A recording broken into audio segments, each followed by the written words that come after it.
Hey everyone, my name is Dante and welcome back to Story Hub, your hub for the best stories on Reddit. We've been married a long time. Mother-in-law was mostly Beck and I've been low to no contact for probably the last 10 years and my life has been divine because of that. DH doesn't mind because he gets lots of romance when his mom isn't interfering in our relationship. But way back, I tried so hard to get on her good side. I was such a sweet summer child. I thought to myself she should be happy for DH. I cooked and cleaned and threw parties and most people liked me. But she was sly, so DH didn't catch the nuances of her behavior. I tried to point it out, with little luck, because I had no experience with a woman like this. We left for our honeymoon a week after our wedding, enough time for us to set up our small apartment and get cozy living together beforehand. We left for a week with the keys left to mother-in-law to fetch our mail and various things. When we got back she had completely rearranged my kitchen, the living room, threw out some of my pictures and knickknacks from our bedroom, and I swear she also tossed some of my lingerie. I was upset, so upset and cried to DH. He, angry at his mom, talked to her then came home with the usual, can you guess it? She can't imagine why I'd be upset. She was being so helpful. She didn't mean to do anything wrong, and the tears came at her bidding so that DH was thrown for a loop, never having experienced woman-to-woman territorial stomps. He came home spewing her diatribe and simply told me that he would help me put things back. And he did, except for the kitchen. He only made things worse in there but not for lack of trying. Mother-in-law never even taught him to butter bread. Sigh. But I learned a valuable lesson. Whenever mother-in-law was up to her shenanigans, she would wait until we were alone, look at me and do this evil smile with a nod, sort of like those sup gifs, to acknowledge her disdain for me properly. I learned from the best, the very best. Mother-in-law was the town pillar, active in church and charity, and so sweet to the people she approved of. So, here is the meat of this post. Mother-in-law is old now, and still just as sneaky. If anything, old age has sharpened her skills, and she has taken on the role of helpless old lady quite fabulously. There are volunteers who help her and bring her meals, sit and read with her. It's all quite nice, really. She did a week-long stint in the hospital recently,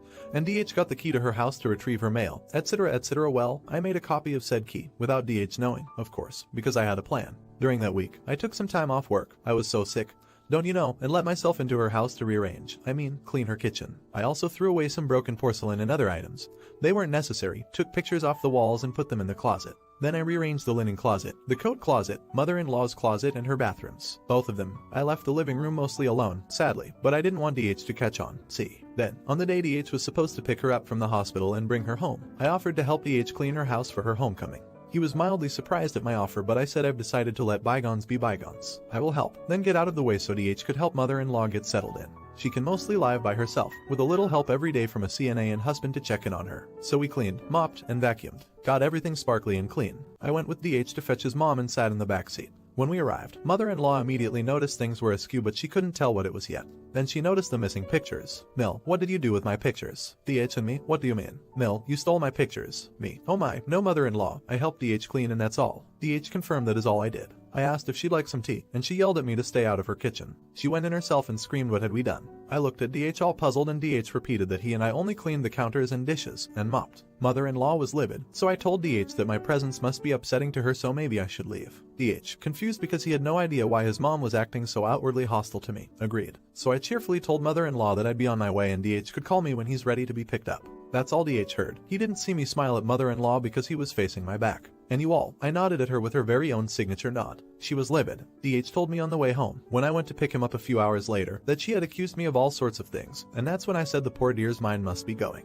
He agrees. The poor thing is getting so old. After all, she should have been nicer to me. I get to help pick her nursing home, and I know very well how to play the helpful, supportive role. Thanks, mother-in-law, not the idiot. May St. Louis of the Garden Hose bless you abundantly for your invisible mental hose of pressure washer strength. May his salsa refresh you as you rest from your labors. May our llamas be grateful and sleep well tonight with their full bellies. Ramen, not the idiot. God, this was amazing to read. My mother-in-law is dead, soon to be joined by idiot father-in-law, so I don't have to deal with that nonsense anymore. But this. I kissed my fingers like when you eat an excellent meal and showed how great it was to the chef. Bellissima, not the idiot. My grandmother, father's mom, was definitely a JNMIL and did something similar to my family when I was a kid. We went on vacation and she cleaned the whole house, rearranged our rooms, etc. I couldn't find some things for weeks. She also flushed a bunch of my living fish right in front of me claiming they were dead. I wish I had gotten to get her back for some of the bitchy things she did.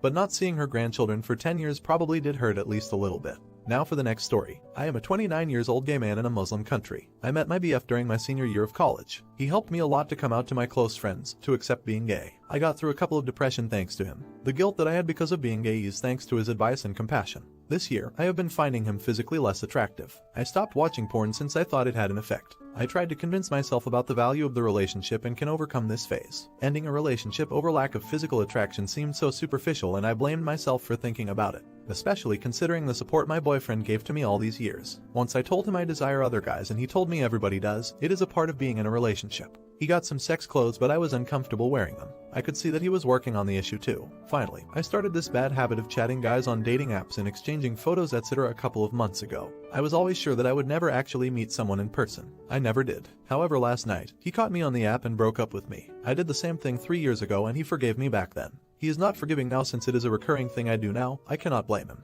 He is absolutely right. I really loved him, I still do. Really quick, if you're enjoying the video, don't forget to drop a like. I cry when I think about the way he talks, hugs, looks at me. He is the most helpful guy to me in the last 6 years. He is really handsome and fun. I feel regretful for what I did. The fact that I did it for a long time makes me even more shameful. I can't stop thinking about how he feels right now. The picture of his sorrowful face and how disappointed he is does not go away from my mind. I should have ended the relationship before things became like this or not go on a dating app at all. I was saying to myself I love him and me not desiring him is inevitable in a long-term relationship, but I did not want to leave him. I know I am using this as a confession board. Crying here does not revert anything but I just can't stop thinking about it and I might get some insights from you guys. Maybe I should just wait and hope for the best for him but I am eating myself alive. You're the idiot. It seems like you are never able to be free and explore yourself. That's what you're seeking. Something that makes you excited. Long-term relationships are about commitment. It takes work and dedication to someone. But you have to be ready. I'd focus on you and take some time to figure out what you want and explore. Of course you love him and miss your BF. He was a huge part of your life for 6 years. It's like losing a really close best friend. Now for the next story. My fiance, M and F both 20, and I have been together since middle school and will be getting married July 2023. For the most part his family has always been very welcoming of me and considering how long we've been together I considered myself to be part of his family and him part of mine. Apparently I was wrong. His sister, 25, female, unfollowed and removed me from her social media. I had her cell number so I texted her asking why. She responded with I didn't mean to offend you but I deleted everyone except my family. You can reach me through my number if you need to get a hold of me. When I showed my fiance he felt like she was being rude and assured me the rest of the family does not share her view of me. This is where it gets dicey. Her and her boyfriend, let's call him Jay, have been together for 5 months. At the family Christmas party she made a remark about not seeing why I was invited because I'm not a part of the family and their mother defended me and my fiance said her boyfriend is not part of the family either so he shouldn't have been invited either. She didn't like that and told my fiance that he was being rude and making Jay feel like an outsider. Now we are working on invitations for our wedding. We are planning on keeping it quite small, only family and maybe a couple close friends. I was feeling really petty and decided to let her know that her invite did not include Jay because we are only inviting family. She hasn't responded yet but I'm feeling a bit guilty and like maybe I should just drop the petty revenge and take it back.